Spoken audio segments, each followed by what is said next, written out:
يعلن حسن الرداد زواجه من إيمي سمير غانم وموعد زفافه بالجونة.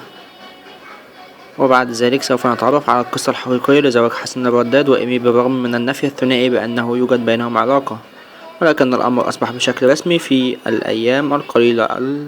الأخيرة، وأن الثنائي يجهز إلى حفل الزفاف في الفترة المقبلة،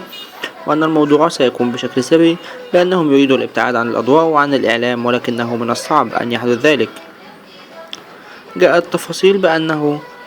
بأنهم ظلوا ينفوا بأن يوجد هناك علاقة بينهم، ولكن بعض الشائعات التي ترددت تؤكد بأن يوجد بينهم ارتباط، وهي التي قام الفنان سمير غانم بتأكيدها، وقال بأن حفل الزفاف سوف يقام في مدينة الجونة، وأن الثنائي قاموا بالكثير من الأعمال التلفزيونية والسينمائية معا، مثل فيلم زنقة الستات وفيلم عشان خارجين، وأيضا مسلسل إعدام ميت، وشارك الرداد أيضا بمسلسل نيلي وشريهان. أما عن الفنان سمير غانم عبر عن سعادته وقال بأنه يشعر بالنية السليمة للفنان الرداد ولابنته إيمي، وأن يوجد لديهم الرغبة الملحة في الزواج من كلا الطرفين، وأن لا يرفض ذلك، وذلك لحسن أخلاقه ولموهبته الكبيرة والرغبة الصادقة من الارتباط بابنته الفنانة إيمي.